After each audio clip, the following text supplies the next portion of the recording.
ચાલો આજે શિવાયભાઈને થોડુંક અછબડાની અસર છે એટલે તેડવા માટે આવી ગયો છીએ.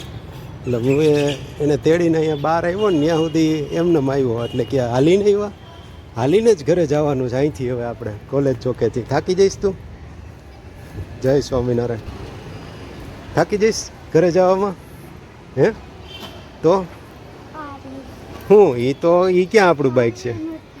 હે પાણી નથી પીધું? બોટલ છે આ રે, ઊભો રે, પીવું હોય તો દઉં, કેમ કાઢ દઉં.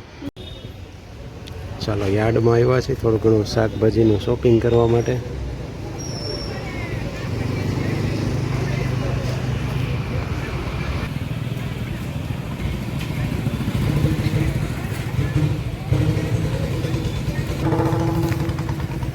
ભેગાય હોય ને એની હાલત આવી હોય, પેલા પકડીને ઊભા હોય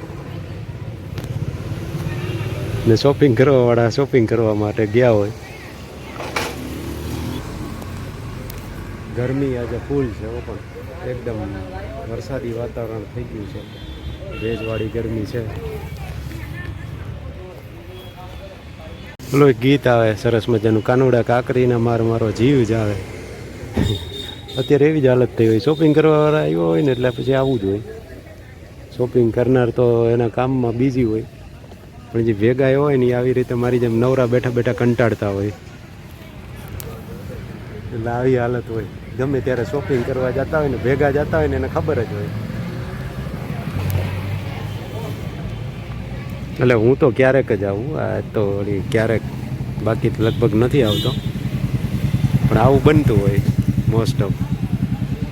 ગોંડલનું આ માર્કેટ બહુ ફેમસ, શાકભાજી ને ફ્રૂટ ને બધું બહુ દૂર દૂરથી ક્યાંયથી આવતું હોય. અહીંયા વ્યવસ્થા બધી સારી હોય અહીંયા. અને ઓલું જે મોટું યાર્ડ છે એ તો ખાસ આખા એશિયામાં પ્રખ્યાત. ત્યાં તો બહારથી આવતા હોય વેપારીઓ ખરીદી કરવા. દ્વિતીય ક્રમાંક પ્રાપ્ત કરે છે મિશ્રી રવિકુમાર વઘાસિયા અને તૃતીય ક્રમાંક પ્રાપ્ત કરે છે ધ્રુવિયા સંદીપભાઈ ઊંધાળ. પ્રથમ ક્રમાંક પ્રાપ્ત કરનાર વિદ્યાર્થી નવ્ય ચંદ્રેશભાઈ રોકડ. દ્વિતીય ક્રમાંક પ્રાપ્ત કરનાર હેનિલ નૈમિષભાઈ.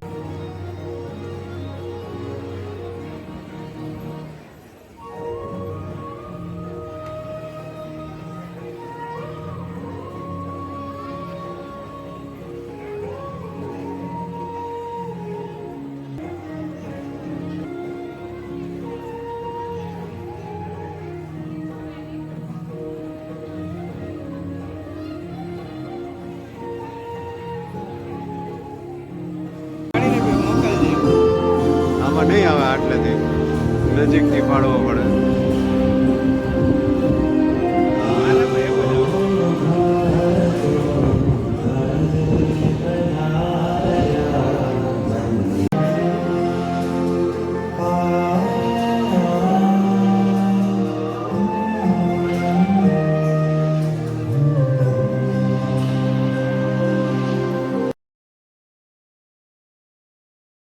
શું ભાઈ શું કોમેન્ટ કરો છો? પાણી ભરાઈ ગયું તો બંધ કરી દો. મને એમ કહે છે કે આ તમારો જ છોકરો છે, વગર DNA ટેસ્ટે ખબર પડી જાય એના સ્વભાવ ઉપરથી. અત્યારે ભાઈ અન્ના થઈને બેસી ગયો છે. અન્ના રાસકલ્લા માઇન્ડી. હા બોલો. મમ્મી ની એમ કેતા હોય કે તમે હાવ પેંગલા હતા એમ. આવા નાનો હતો તો થાય તા રોવા મંડતા એટલે તો બરોબર, હું તો ન રોતી. તું નો એટલે રોતી? આ એના ઉપરથી વગર DNA સાબિત થઈ જાય કે આ છોકરાઓ તમારો મારી ઉપર ગયો છે. ઉપર ગયો છે. હાવ તો જાય જ ને, એ તો એટલું તો જાય ને. કાંઈ વાંધો નહીં બેટા, બધા બોલ્યા રાખે, આપણે આનંદમાં રહેવાનું બસ. તો કાંઈ વાંધો નહીં, વાંચવાનું વચાઈ જાય. બેઠા બેઠા વાંચવું હોય તો વાંચવાનું, નકર આપણે કોઈ ટેન્શન નથી. ચોપડી હમણાં આપી દઉં એટલે તને વાંચા રાખ, બીજું શું હોય. હા વાંચ, આમ હરખો પાછળ નિરાયતે ટેકો દઈને બેસી જા આરામથી. બસ આનંદ કરવાનો. આપણે હોલીડે છે અઠવાડિયું, આનંદ કરવાનો, રોવાનું ન હોય.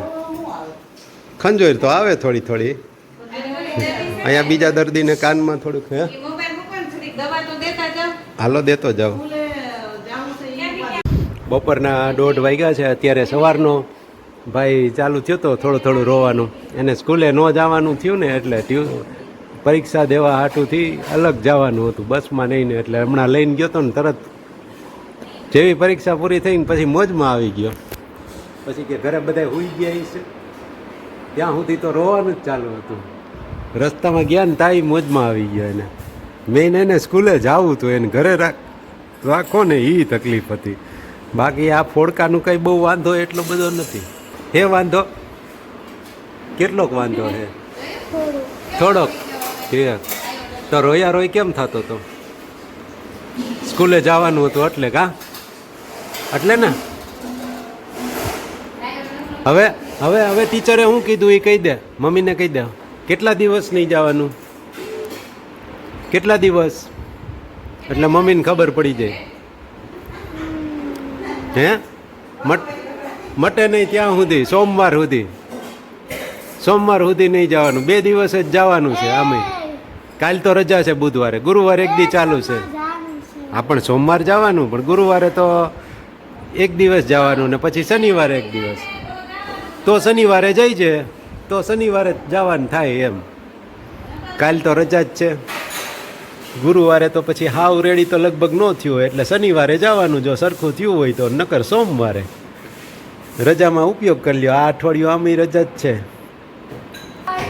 હા હા હા, આજ જઈ આવ્યો પરીક્ષા, કાલે રજા, પાછું જવાનું, પાછી રજા, પછી જવાનું છે. એટલે 2 દી જ પડે. રવિવારની તો રજા જ હોય, પછી સોમવારેથી રેગ્યુલર જવાનું. તા તો મટી જાય, રેડી થઈ જાય તા તો.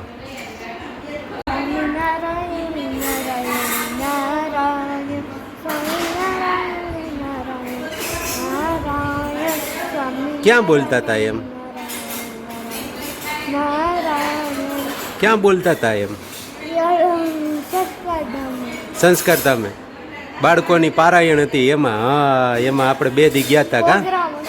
હા, એ પારાયણ હતી બાળકોની. બાળકો બધા પ્રવચન કરતા હતા ને પછી ધૂન બોલવાની ન્યા બોલતા હતા. ઓ યાદ રહી ગયું. વાહ શિવને સરસ.